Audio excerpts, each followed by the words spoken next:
Hai guys, koin-koin DeFi sekarang sedang pump dan kita akan melihat analisa teknikal koin-koin seperti Aave, Maker, Synthetix, dan Compound. Dan apakah DeFi Summer seperti tahun 2020 ini bisa terulang lagi di bulan Juli dan Agustus? Ada juga soal berita dari UK yang mengadopsi kripto Coinbase yang akan segera meluncurkan layer 2-nya dan beberapa analisa teknikal lainnya. Nama saya Kelvin dan saya menyajikan informasi seputar fundamental, teknikal, dan on-chain analysis. Klik like dan subscribe untuk mendukung channel saya. Kita akan mulai dulu dengan berita yang kemarin sudah muncul, yaitu final GDP quarter per quarter itu naik, di mana ini merupakan tanda yang bearish untuk kripto. Tingkat pengangguran juga turun drastis, tetapi tampaknya ini tidak ada pengaruh yang cukup besar terhadap harga Bitcoin dan kripto ya teman-teman. Jadi kita bisa abaikan ini karena price action dari Bitcoin sendiri itu selama beberapa minggu terakhir ini cukup baik, dan dari kemarin-kemarin juga koin-koin DeFi itu melakukan pump ya teman-teman. Kita akan mulai dulu dengan Bitcoin di time frame daily-nya. Untuk kemarin bisa close dengan hijau, hari ini ada kenaikan juga sampai ke 30.800-an. Di indikatornya ini masih dalam posisi bullish, money flow juga berubah menjadi hijau di saat seperti ini. Di time frame 4 jamnya ini juga dalam posisi yang bullish, dan kita masih berada di dalam range 31.400 sampai 29.500. Kalau misalnya kita mau tarik garis polanya itu, maka ini kelihatannya adalah pola bull flag ya teman-teman. Jadi merupakan pola yang bullish. Harga sudah sempat beberapa kali keluar daripada pola ini, dan di beberapa jam yang lalu baru saja melakukan breakout ke atas. Jadi mungkin bisa meretest daerah ini 31 ribuan. Di situ adalah daerah resistance yang kuat. Secara garis besarnya ini dia masih berada di dalam range ini. Ethereum ini berhasil bertahan di atas batas bawah daripada range ini. Indikator menunjukkan kalau di time frame 4 jamnya ini bullish. Di time frame daily-nya ini juga dalam posisi bullish ya teman-teman. Money flow itu berubah menjadi hijau. RSI ini di atas 50, MACD juga mengarah ke atas di atas 0, jadi ini sangat baik sekali untuk Ethereum. Ethereum sendiri itu lebih lag daripada Bitcoin. Harusnya Ethereum itu sudah berada di daerah 2100-an, tetapi ini masih berada di daerah 1800-an karena Ethereum per Bitcoin itu mengalami perlemahan. Tapi ada indikasi kalau Ethereum Bitcoin itu sudah mulai bisa berbalik arah. Jadi kita lihat ini di time frame hariannya itu membuat yang namanya doji star seperti ini, merupakan candle indecisive, jadi tidak jelas arahnya itu ke atas atau ke bawah. Tapi kalau misalnya trennya itu sebelumnya itu adalah turun dan terbentuklah doji star ini, biasanya itu adalah tanda awal pembalikan arah ya. Akan terkonfirmasi ketika candle yang hari ini itu tutup, apakah bisa setidaknya hampir sama panjangnya dengan yang candle yang merah tebal ini. Maka ketika itu terbentuk menjadi pertanda kalau reversal akan terjadi ya teman-teman, dan akan baik juga untuk altcoin. Jadi ini tipenya morning doji star, sedang dalam proses pembentukan. Kita akan harus lihat dulu close untuk hari ini apakah bagus atau tidak. Dari indikator kalau kita lihat masih bearish, tapi MACD hampir melakukan bullish crossover dan ada bullish divergence di RSI-nya ketika harga itu turun seperti ini.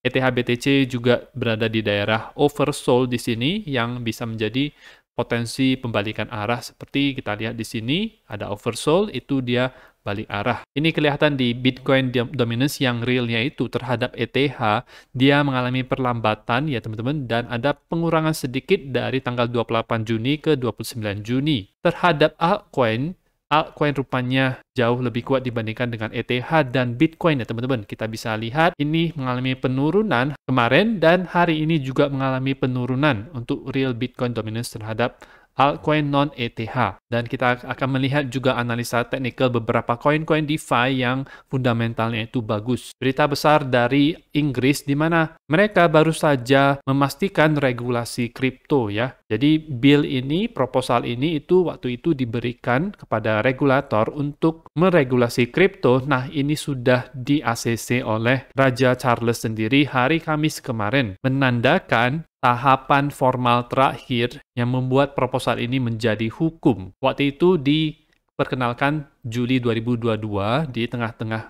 bear market untuk memberikan regulator lebih banyak kuasa terhadap sistem finansial termasuk kripto. Proposal ini yang pastinya menjadi perdebatan di parlemen, tetapi amandemen itu diberikan untuk melihat kripto sebagai aktivitas yang terregulasi. Mereka juga akan mensupervise promosi-promosi kripto yang dilakukan. Bagusnya lagi juga mereka akan memberikan stablecoin ke dalam jangkauan pembayaran. Jadi ada potensi stablecoin itu bisa menjadi alat pembayaran di Inggris. Ini adalah perkembangan regulasi yang sangat inovatif sekali. Ada kemajuan di Inggris. Kejelasan regulasi seperti ini justru akan memberikan dampak positif kepada negara tersebut. Pertumbuhan ekonomi mereka bisa bertambah, tidak seperti Amerika Serikat yang menindas kripto di negara mereka. Dan selain DeFi juga yang sedang naik-naiknya sekarang ini, Layer 2 juga menjadi potensi besar ke depannya. Coinbase akan segera meluncurkan Layer 2-nya yaitu Base, siap-siap untuk mainnet launch ya. Tidak diketahui kapan akan di-launching, tetapi yang pastinya di tahun 2023 ini. Mungkin di kuartal ketiga,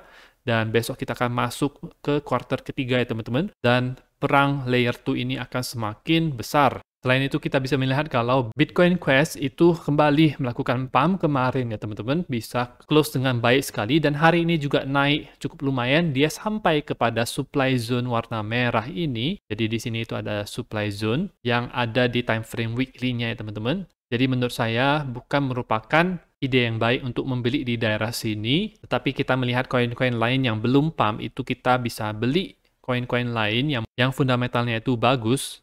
Karena biasanya pasti akan ada koin-koin yang pump duluan, kemudian diikuti oleh pump oleh koin-koin lain. Dari indikator kalau kita lihat di time frame weekly-nya ini dalam posisi bullish ya teman-teman. Jadi sebenarnya untuk potensi ke atasnya itu masih ada. Saya bisa melihat kalau BCH itu bisa ke daerah 392 atau katakanlah $400.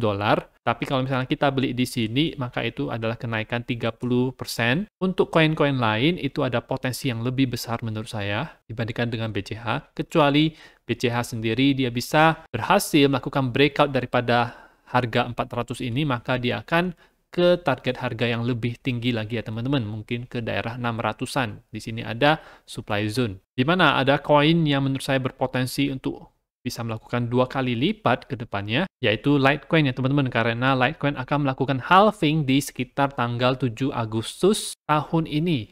Litecoin sendiri sudah berada di dalam pola triangle ini cukup lama, itu dari Desember itu sampai sekarang sideways di daerah sini-sini saja, dan akan ada potensi hari ini atau hari-hari ke depan melakukan breakout ke atas, dan ini akan membuat harga Litecoin ke daerah atas. Menurut saya untuk target besar tahun ini Litecoin itu bisa ke daerah tidaknya $143 itu sampai ke $200 ya.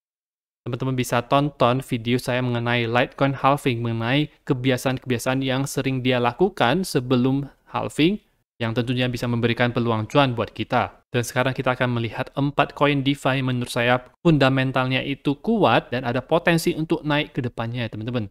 Yang pertama itu adalah koin Aave, ini adalah raja DeFi yang tidak terkalahkan.